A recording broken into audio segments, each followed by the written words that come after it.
अब आगे बढ़ते हैं और कुछ लॉन्ग टर्म की बात करते हैं मार्केट के लिए। और हमारे साथ अब ट्रस्ट म्यूचुअल फंड के सीईओ मिहिर वोरा जुड़े हैं, उनसे बात करते हैं। मिहिर जी, गुड मॉर्निंग। नववर्ष की शुभकामनाएं। ये इस साल की हमारी पहली इंटरेक्शन है, तो आपको बहुत बहुत शुभकामनाएं इस नववर्ष की। बताइए कैसा व्यू है आपका इस मार्केट को लेकर, इतनी जहां पर हमने पिछले 3 महीने में इतनी ज़्यादा वीकनेस देखी है और इतनी ज़्यादा करेक्शन, वो भी एक ब्रूटल कुछ स्टॉक्स में। व्यू क्या रहेगा आप? नमस्कार अनुज, और आपके व्यूअर्स को भी 2025 की बड़ी शुभकामनाएं। देखिए, हम अगर पिछले 3 महीने में देखें तो ऑफ कोर्स करेक्शन हुई है। निफ्टी भी करीबन 8% डाउन है पीक से। लेकिन अभी भी मैं कहूंगा कि जो resilience of the Indian economy है वो हमें ब्रॉडर मार्केट में दिख रही है। जब हम पिछले साल की भी बात करें तो निफ्टी ने 8-9% रिटर्न दिया था। लेकिन जो स्मॉल कैप और मिड कैप इंडाइसेस हैं उन्होंने करीबन 25% रिटर्न दिया था। और अब थोड़ा करेक्शन हो रहे हैं, तो in spite of the volatility, in spite of the correction, जो ब्रॉडर मार्केट है उसमें काफी रिटर्न्स की संभावनाएं हैं। स्टॉक पिकिंग की काफी स्कोप है। हाँ, जैसे हम 2025 एंटर कर रहे हैं तो मेरे ख्याल से जो अनसर्टेनिटी है वो थोड़ी बड़ी है कंपेयर टू 2-3 मंथ्स अगो। एक तो वैश्विक लेवल पे, ग्लोबल लेवल पे अगर देखें तो यूएस में जो इन्फ्लेशन का रेट बढ़ रहा है। और हमने देखा कि जो 10 ईयर बॉन्ड यील्ड्स हैं वो कल ऑलमोस्ट 4.7 पे पहुंच गए हैं, वो काफी हाई लेवल पे पहुंच गए हैं। तो ये एक रिस्क फैक्टर बढ़ रहा है कि जैसे जैसे US long term bond yields बढ़ेंगी और जो यूएस रेट कट एक्सपेक्टेशंस हैं वो शायद पीछे पीछे हो रहे हैं। और या तो लगता है कि रेट हाई रहेंगे for a longer period of time, तो डॉलर की जो स्ट्रेंथ है वो बढ़ती रहेगी। और हमने देखा है जब भी डॉलर स्ट्रांग होता है तो इमर्जिंग मार्केट्स लाइक इंडिया के लिए वो एफआईआई फ्लोज के लिए टेम्पररीली नेगेटिव होता है। तो एक ये हेडरूम में कहूँ, हेडविंड में कहूंगा, जो रिस्क फैक्टर जो है वो मेरे ख्याल से 1-2 महीने में बढ़ गया है। दूसरा रिस्क फैक्टर ये है कि जो ट्रंप अब इनॉग्रेशन के सेकेंड वीक में जो इनॉग्रेशन होगी ट्रंप की, प्रेसिडेंट ट्रंप की, तो उसके बाद जो इमीडिएटली क्या टैरिफ वगैरह पे एक्शन लेते हैं उससे भी मार्केट में वॉलेटिलिटी हो सकती है। तो मैं कहूंगा कि इंडिया के लिए वैसे broad market, the economic strength अच्छी है, लेकिन थोड़ी मैं कहूंगा ग्लोबल अनसर्टेनिटीज बढ़ रही हैं। तो इस समय पोर्टफोलियो कैसे बनाया जाए? किस तरीके से आप कहेंगे कि लोग अब इस साल में किन थीम्स को बैक करें? सॉरी, क्वेश्चन रिपीट करें। थीम्स पोर्टफोलियो में फिर क्या रखें, थीम्स, क्या क्या थीम मेन होंगी इस साल? हाँ। हाँ डेफिनेटली थीम्स में मैं ये कहूंगा कि अभी भी इंडिया की जो इकोनॉमिक प्रोग्रेशन हो रही है और इकोनॉमिक माइग्रेशन होती है जब in terms of income levels, in terms of aspirations, तो अभी भी मैं कहूंगा कि जो इन डेमोग्राफिक लिंक थीम्स है वो सबसे ज्यादा हमें विजिबल दिख रही है। और सेकंड, जो गवर्नमेंट फोकस एरियाज हैं वहां पे भी मैं कहूंगा अभी भी थीम बरकरार रहेगी। तो फॉर एग्जाम्पल डेमोग्राफिक्स में हम देखें तो जो प्रीमियम आइटम्स हैं उसकी कंजम्पशन अभी भी स्ट्रांग है। तो चाहे कि होटल्स हो, एयरलाइंस हो, हाई एंड कार्स हो, हाई एंड बाइक्स हो, ट्रैवल एंड टूरिज्म लिंक्ड है, इलेक्ट्रॉनिक्स वगैरह है, ड्यूरेबल्स है, अप्लायंसेज है। तो वो जो प्रीमियम आइटम्स है वहां पे मेरे ख्याल से विजिबिलिटी अभी भी रहेगी, क्योंकि ये नेचुरल इनकम लेवल माइग्रेशन की जो है वो फिनोमिनन है। और इंडिया की हमें पता है कि पर कैपिटा कंजम्पशन ये सब आइटम है बहुत ही कम है, तो प्रीमियम कंजम्पशन मेरे ख्याल से बरकरार रहेगा ये थीम। दूसरा है कि गवर्नमेंट जहां जहां फोकस करी, जैसे कि पीएलआई स्कीम्स में है, मैन्युफैक्चरिंग में खास करके हम देखेंगे कि electronics, auto ancillaries, chemicals, textiles, pharmaceuticals, काफी सारी कैटेगरीज में पीएलआई इंट्रोड्यूस करी है। और ये पीएलआई की कैटेगरीज बढ़ती जा रही है, इंक्लूडिंग बैटरीज, रिन्यूएबल्स एक्सेट्रा। तो ये मेरे ख्याल से जो कैपिटल एक्सपेंडिचर है, भले इतना बड़ा ना हो in terms of absolute amounts, but this will also create a lot of demand and positivity in the smaller segments of the market. और थर्ड है जैसे कि डिफेंस, रेलवे, जहां पे एनीवे गवर्नमेंट की कैपेक्स चल रही है रोड्स इंफ्रास्ट्रक्चर में, वहां भी मेरे ख्याल से अच्छा रहेगा। क्वेश्चन मार्क जो नॉर्मल कंजम्पशन है डिस्क्रिशनरी और एफएमसीजी में, वहां पे क्वेश्चन मार्क है, वहां पे हम अभी भी अंडरवेट रहेंगे। लेकिन गवर्नमेंट लिंक्ड जो सेक्टर्स हैं, railway, defence and all the other capex, premium consumption और फाइनेंशियल मार्केट्स को जो इंटरमीडिएट कर रहे हैं, जैसे कि wealth management, capital markets, asset management, broking, insurance, वो जो फाइनेंशियलाइजेशन ऑफ सेविंग्स है, ये थीम भी हम अभी पॉजिटिव रहेंगे। ओके मैं अच्छा इस बीच मिहिर जी से इस वार्तालाप को थोड़ी देर के लिए रोकना चाहूँगा और आप बाजार को देखिए निफ्टी वहीं कम हुई है, लेकिन आज रिलायंस जो है वो विश्वान कर रहा है, जिसे कहते हैं ना पूरे बाजार का जो दर्द है ना वो अकेले ही लेता हुआ।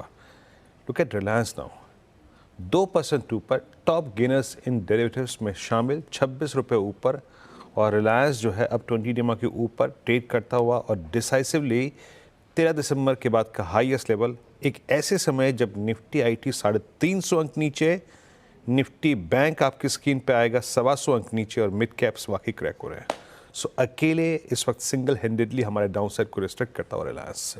खैर मेरी जी, अब मैं आपसे अपने प्रश्न और उत्तर के क्रम को फिर शुरू करता हूँ। ये थोड़ा सा आपके व्यू को ब्रॉडर पर्सपेक्टिव तो मेरे को मिल गया, लेकिन अभी वो सेक्टर्स जिनका सरोकार ग्लोबल मार्केट से है, यूएस की अर्थव्यवस्था से है, या फिर यूएस में जनरेट होने वाली डिमांड से है, उसमें हम दो चीज़ें रखते हैं, आईटी और फार्मा। इन पॉकेट्स पे आपका व्यू, फार्मा में बीते 2 महीने में स्ट्रेंथ रही है, आज भी स्ट्रेंथ है, और आईटी हालांकि आज बैकफुट पे है, लेकिन कंसिडरिंग ट्रम्प एडमिनिस्ट्रेशन के कारोबार संभालने के बाद, कार्यभार संभालने के बाद, वहाँ की अर्थव्यवस्था कैसा करेगी, वहाँ पे रेट कट्स और कितने होंगे, इन दोनों समीकरणों के मद्देनजर इन दो सेक्टर्स पर आपका नजरिया। श्योर। सो आईटी में हमारा व्यू बड़ी क्लियरली स्टॉक पिकिंग वाला व्यू है, इन द सेंस हम ये एक्सपेक्ट करते हैं कि जो बड़ी आईटी कंपनीज हैं उनकी ग्रोथ रेट बहुत ज्यादा हाई लेवल्स पे नहीं रहेगी, क्योंकि उनकी एक साइज हो गई है और उनकी जो स्ट्रैटेजी है वो broadly speaking high single digit या उस तरह की ग्रोथ रेट पे फोकस्ड है।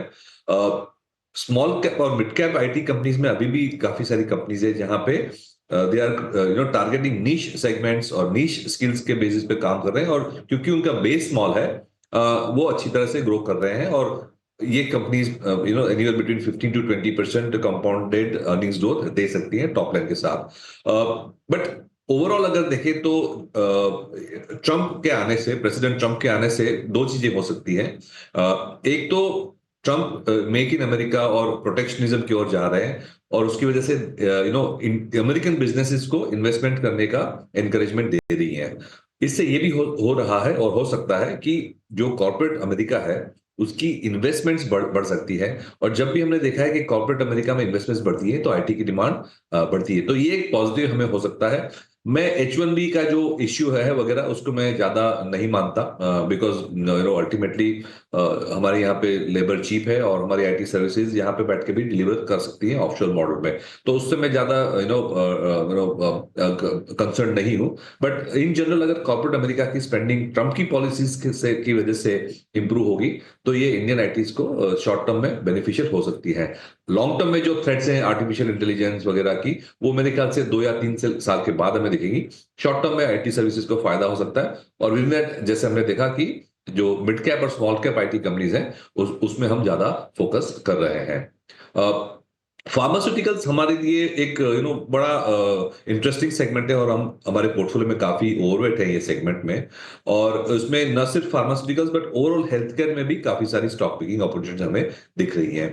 तो इसमें हम यूएस को सप्लाई करने वाली जेनरिक कंपनीज में भी पॉजिटिव हैं, सीडीएमओ करने वाली जो कॉन्ट्रैक्ट मैन्युफैक्चरिंग और रिसर्च करती हैं सीडीएमओ वाली कंपनीज, उसमें भी हम पॉजिटिव हैं।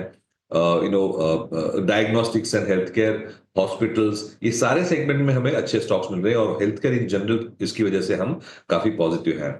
हाँ, यूएस में स्पेसिफिकली प्रेसिडेंट ट्रम्प के आने से शायद हमें थोड़ी अनसर्टेनिटी आ सकती है in terms of policy, but structurally because हम इतने क्रूशियल है सप्लाई चेन में यूएस की, मेरे ख्याल से ओवरऑल इंडियन फार्मास्यूटिकल कंपनीज जो या तो सीडीएमओ कर रही है, या तो जेनरिक ड्रग सप्लाई कर रही है, या तो जेनरिक फॉर्मुलेशन सप्लाई कर रही है यूएस को, उनके लिए स्ट्रक्चरली मेरे ख्याल से कोई प्रॉब्लम नहीं होनी चाहिए। ओके चलिए, तो यहाँ पे हमने आईटी को और फार्मा को कुछ हद तक कवर कर लिया। अच्छा, अभी कुछ देर पहले आप मेहर जी लग्जरी का जिक्र कर रहे थे, जिसमें आपने होटल्स को, एविएशन को रखा। मैं एक स्पेस और जेम्स एंड ज्वेलरी को रखना चाहूँगा यहाँ पे, टाइटन, जिसके पास मैं आपसे स्टॉक स्पेसिफिक टिप्पणी जो है वो अपेक्षित नहीं है, नो डाउट आपकी वजह संभव भी नहीं है, but James and jewellery space इस बीते हुए क्वार्टर के बाद और जिस प्रकार के अपडेट्स आए स्पेशली कल्याण की तरफ से, आपका टेक इस स्पेस में और क्या है? श्योर। तो जैसे आपने कहा, कई कंपनीज ने गाइडेंस बिजनेस अपडेट दिए हैं एक क्वार्टर के, और नंबर्स तो ठीक ही लग रहे हैं। एक फायदा जेम्स एंड ज्वेलरी को ये हो सकता है 2025 में, ये है कि 2024 में नंबर ऑफ वेडिंग्स काफी कम थी because of certain astrological reasons etcetera. 24 में नंबर ऑफ वेडिंग्स काफी कम थी, और उसकी लो बेस की वजह से भी हमें 2025 में उसका फायदा हो सकता है। तो मेरे ख्याल से गोल्ड प्राइसेस ऊपर जा रहे हैं, और जिस तरह से ग्लोबल इन्फ्लेशन वगैरह के कंसर्न्स हैं, गोल्ड पे व्यू तो वैसे भी पॉजिटिव ही है। तो हमने देखा है कि जैसे ही गोल्ड प्राइसेस अब जाते हैं, वो in general gems and jewellery companies को फायदा ही रहता है। तो I think as long as US की जो इकोनॉमी है वो स्टेबल रहेगी, एंड एक्सपोर्ट्स भी जो है वो अच्छे रहेंगे, मेरे ख्याल से जेम्स एंड ज्वेलरी के लिए स्ट्रक्चरली जो जैसे हमने डिस्कस किया, ये क्योंकि ये प्रीमियम काइंड ऑफ सेगमेंट की बात कर रहे हैं हम, तो ये एक लॉन्ग टर्म पॉजिटिव है, हमारा व्यू पॉजिटिव है और पॉजिटिव रहेगा। राइट, चलिए बहुत बहुत शुक्रिया आप मिहिर जी आज हमारे साथ जुड़ने के लिए और अपने सारी व्यूज़ शेयर करने के लिए।